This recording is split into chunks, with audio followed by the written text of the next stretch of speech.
Hello students, this is my third lecture from first lesson, the rise of nationalism in Europe, and today's subtopic is the strange case of Britain. Students, इसके पहले हमने आपको Germany और Italy के एकीकरण यानी the unification of Italy और Germany पे लेक्चर दिया था, आपके सामने एक्सप्लेनेशन पेश किया था। आज मैं आपको बता रहा हूँ कि the strange case of Britain यानी कि ब्रिटेन की अजीब दास्ता, यानी कि ब्रिटेन कैसे एक द्वीप से एक राष्ट्र के रूप में परिणत हुआ, इसके बारे में हम लोग जानेंगे। कुछ विद्वानों का ये तर्क है छात्रों कि राष्ट्र या राष्ट्र राज्य का मॉडल या आदर्श ग्रेट ब्रिटेन है, यानी कि अगर हम पूरे दुनिया में नेशनल स्टेट की बात करते हैं तो इसका मॉडल इंग्लैंड ही है। लेकिन ये बताने की बात है कि ब्रिटेन में राष्ट्र राज्य का निर्माण अचानक हुई कोई उथल पुथल का नतीजा नहीं है या कोई क्रांति का परिणाम नहीं है, यह एक लंबी चलने वाली। In Britain the formation of the nation state is not a result of sudden upheaval or revolution, it was the result of long drawn out process. ये एक लंबी चलने वाली प्रक्रिया का नतीजा है।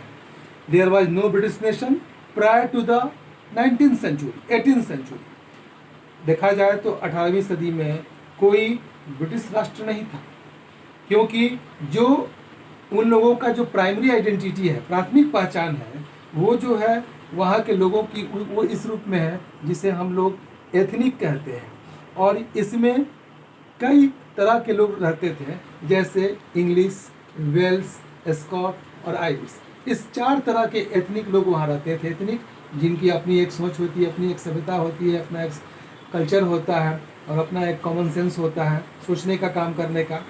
All of these ethnic groups had their own culture and political tradition, but as the English nation steadily grew in wealth. अब देखिए नतीजा बाद में क्या हुआ कि आगे चल करके जो अंग्रेज थे उन लोगों ने धीरे धीरे करके अपना इकोनॉमिक पावर बढ़ाया, अपना एजुकेशनल पावर बढ़ाया, और धीरे धीरे उन्होंने ये पॉलिसी डेवलप करने की कोशिश की कि जो बाकी आइलैंड है, जो बाकी क्षेत्र हैं, चाहे वो वेल्स हो, स्कॉट हो या फिर आयरिश हो, यानी कि जिसको हम लोग आज का आयरलैंड बोलते हैं, उस पर उनका कब्जा हो। और इसके लिए उन्होंने पहले अपने आप को सशक्त बनाते हुए क्या किया, the English parliament which had seized power from the monarchy in 1688, 1688 में राजतंत्र का समापन करके वहाँ पर लोकतंत्र की स्थापना की घोषणा की गई। और 1707 क्या हुआ, इंग्लैंड और स्कॉटलैंड के बीच एक संधि हुई जिसको हम लोग एक्ट ऑफ यूनियन बोलते हैं, और इस संधि के आधार पर एक संगठन का निर्माण हुआ, या यूं कहें कि एक बहुत बड़ा फॉर्मेशन बना जिसे United kingdom of great Britain के नाम से जाना जाता है। और उस समय से ये जो इंग्लैंड है, ये जो इंग्लिश वाले हैं जिसको इंग्लैंड कहा जाता है, जहाँ के क्षेत्र को इंग्लैंड कहा जाता है, इन लोगों ने स्कॉटलैंड पर अपना कब्जा स्थापित कर लिया और स्कॉटिश पे अपना प्रभुत्व, डोमिनेंस भी दिखाना शुरू कर दिया। The British parliament was henceforth dominated by its English member.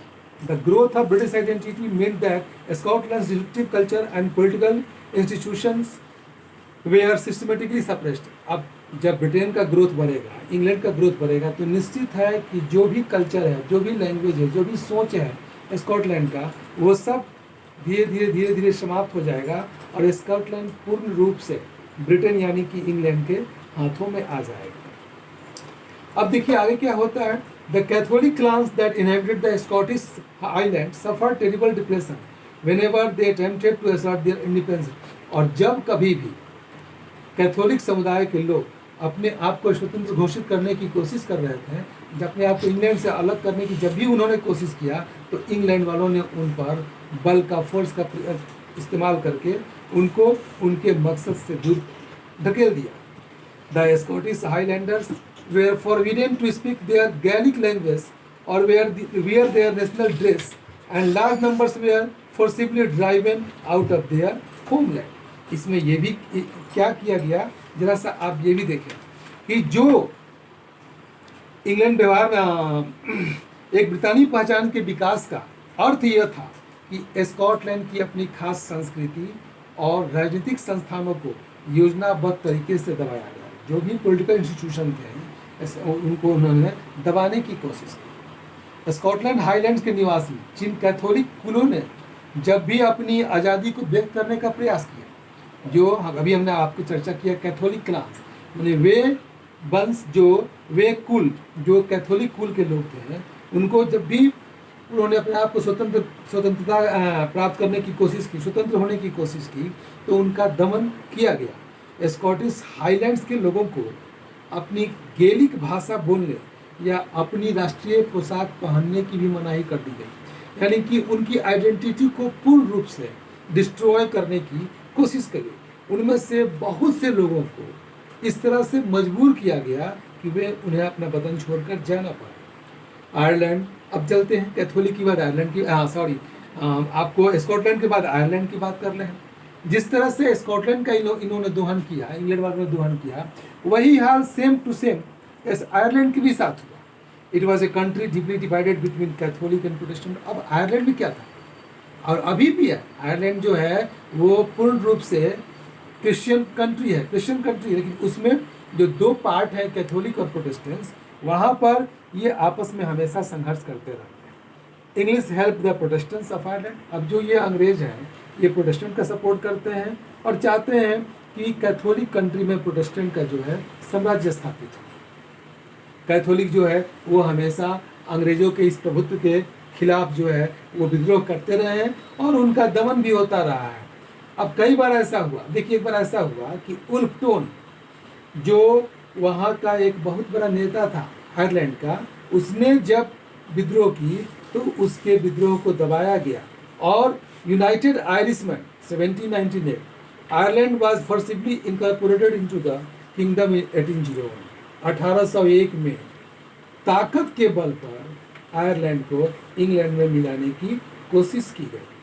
अब उसके बाद से जब स्कॉटलैंड और आयरलैंड मिल गया तो क्या बन गया, अ न्यू ब्रिटेन नेशन, एक नए ब्रिटानी राष्ट्र का उद्भव हुआ और इसने जो है अंग्रेजी कल्चर को पूर्ण रूप से आगे बढ़ाने की कोशिश की।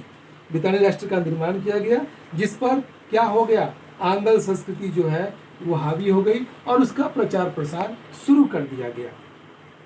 उसके बाद देखते हैं थोड़ा सा और, the symbol of the new Britain.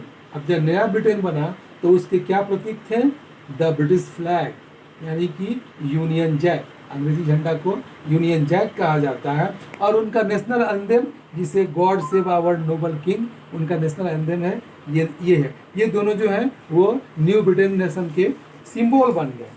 और भाषा की तो बात ही अलग है, भाषा की बात तो सब कुछ जानता ही है कि अगर इंग्लिश है, इंग्लैंड है तो अंग्रेजी ही बोलनी है, इंग्लिश लैंग्वेज है।